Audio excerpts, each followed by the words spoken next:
E agora, por falar em perdedores, vamos para as decepções, porque entre perder e ser uma decepção é um pulo. E nessa categoria a gente tá cheio de concorrente, Fred. Cara, impressionante. Eu tenho vários aqui na cabeça, se você quiser começar. Então, a Inter de Milão. É, né? A Inter me decepcionou muito, porque ela podia ter perdido do Atlético, mas ela perdeu jogando muito mal no Metropolitano contra o Atlético. Começa vencendo, era um time praticamente imbatível, que foi praticamente imbatível durante toda a temporada. Se você vê a Inter jogar, ela domina tudo. Ela tem zagueiros fortes, altos, rápidos, que sabem sair jogando, dupla de ataque que se complementa, meio campo muito físico, laterais que fazem gols, que entram, e melhor ataque, melhor defesa, gols de bola parada, enfim, características que se complementam dos jogadores. Jogou muito bem durante toda a temporada e depois de vencer o Atlético de Madrid, jogando bem na Itália, de sair na frente em Madrid, toma uma virada muito difícil de explicar pela coerência do que esse time jogou. É quase um contraste do Dortmund, né? Se o Dortmund teve na Champions a salvação da temporada e a construção de um capítulo muito raro para a história do clube, apenas a terceira final de Champions na história, a Inter, a sensação é, caramba, cara, era uma temporada para ser histórica. É porque o time dessa temporada É muito bom. E era melhor do que Sim. que o finalista. Sim. Então, acho que o time que chegou na final também tem o contexto da Copa, que jogou contra o italiano na semifinal, que antes jogou contra os portugueses, que foi passando com méritos, mas claramente em 2023 o lado mais forte estava do outro lado. Sim. E esse ano eu esperava que a Inter estivesse na semifinal. Sim. Que a partir dali pudesse acontecer. Ou se pegasse, por exemplo, o Real Madrid nas quartas de final, tudo bem, podia acontecer qualquer coisa. Mas não que caísse ainda mais para este Atlético de Madrid. Sim. Que nessa temporada era um Atlético de Madrid enfraquecido. A Inter de Milão, ela para mim, ela estava como uma das favoritas ao título. Poderia cair, como o City caiu pro Real Madrid, né? Era um dos favoritos ao título, mas pegou o Real Madrid cedo demais. Achei que a Inter fosse engrossar mais o caldo. Agora, é difícil você... Vamos lá, eu queria falar dos ingleses como decepção, mas o Arsenal caiu pro Bayern de Munique, voltando para a Champions depois de 8 anos. Me decepciono como do Arsenal? Sim. Sim. Porque o Arsenal competiu mal contra o Bayern. O Arsenal, por exemplo, é um time que tem um treinador de bola parada. A bola parada do Arsenal é uma arma muito importante na campanha da Premier League, que terminou 2 pontos atrás do City.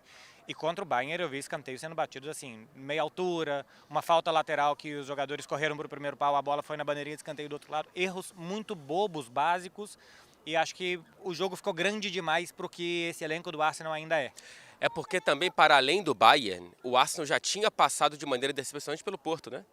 O Porto fez uma grande eliminatória, não estou tirando os méritos do time do Sérgio Conceição, mas o Arsenal já tinha se classificado, todo mundo esperando, cara, quando que o Arsenal da Premier League vai chegar na Champions? E acabou que o Arsenal da Champions chegou na Premier League, e não o contrário, em certos momentos, né? No fim cresceu e quase conquistou a Liga Inglesa, mas eu resisto um pouco em colocar o Arsenal como decepção, o City também. É claro que depois de uma tríplice coroa, qualquer coisa menor do que isso, fica uma sensação de um amargor. Mas a maneira como cai para o Real Madrid, eu acho bem ok. Sim, qualquer um podia ter passado. Exato. Podia ter caído para qualquer lado. O 3-3 é uma loucura, né? É uma doideira o 3-3. Como o City consegue fazer os gols no momento que ele está pior. No segundo tempo consegue equilibrar um pouco, mas assim, não consegue ter sensação de domínio em hora nenhuma.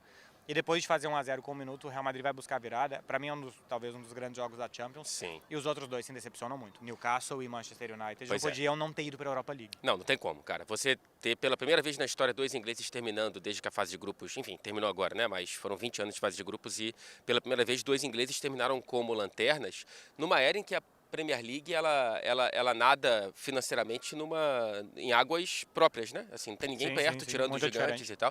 Então você ter o Manchester United e o Newcastle terminando como lanternas com os orçamentos que tem e com toda essa conversa de que, não, a Premier League, caramba, daqui a pouco a gente vai ter uma Liga dos Campeões amplamente dominada pela Premier League nas fases finais, você não passar nem para a Europa League é algo, para mim, bem pior do que a Inter de Milão, inclusive.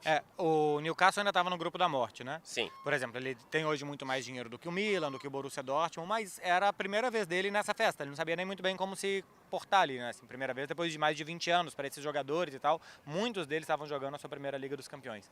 O Manchester United, ser o último colocado em um grupo com Galatasaray e Copenhague, não dá. Não dá. Não dá. E jogando pior do que esses dois. Sim. Acho que o jogo contra o Galatasaray na Turquia é enganoso. É um 3-3 também que o Manchester United naquele jogo merecia muito mais. Sim. Mas os outros jogos do Manchester United, tudo bem, contra o Copenhague teve jogador expulso, né? Foi o Rashford, né? Foi, mas só não perdeu porque o Onaná salvou um pênalti no fim, Ah, né? não, o jogo da... Da Dinamarca. Da Dinamarca. Sim. Tava vencendo por 1-0, tem um jogador expulso, toma 2-1 e vai buscar alguma coisa assim. Sim. Mas o Manchester United nesse grupo tinha que passar. Tinha que passar, não faz nenhum sentido e agora não está na Champions, né? Então não é tão simples assim para o Manchester United desperdiçar essas oportunidades quando você olha para os últimos anos, então para mim fica como a grande decepção. A gente não pode falar de decepção sem falar do Barcelona, clássico, que eu acho que as quartas de final talvez eram onde o time deveria estar. O Barcelona tinha que estar nas quartas de final. Esteve. Foi o primeiro colocado da fase de grupos. Eu acho que com 2 derrotas horríveis, perder para o Royal Antuérpia e para o Shakhtar Donetsk, que não podia. Isso, por exemplo, poderia ter tirado o Barcelona do Mundial de Clubes. Verdade. Acabou não tirando, porque o Atlético de Madrid passou da Inter e tal, mas isso poderia ter tirado o Barcelona pela pontuação, né? Cada vitória vale 2 pontos no ranking, então poderia ter tirado o Barcelona do Mundial. Acabou não indo para o Mundial, mas não interferiram nesses 2 jogos, porque ele ficou a 7 do Atlético de Madrid.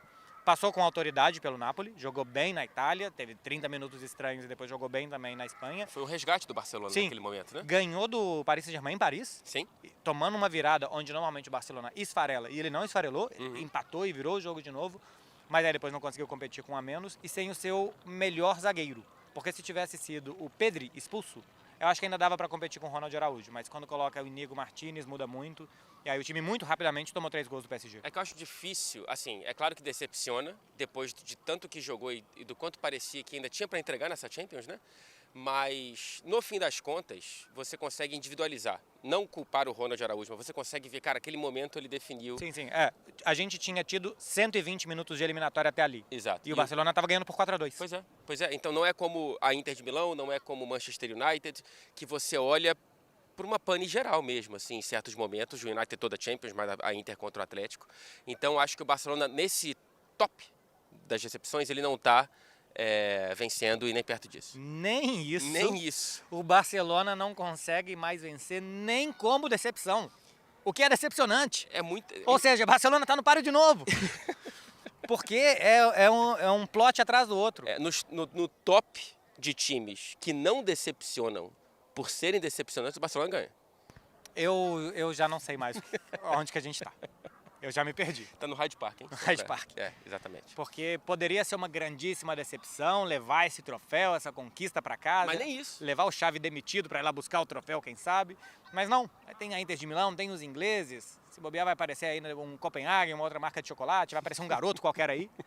E o Barcelona lá atrás.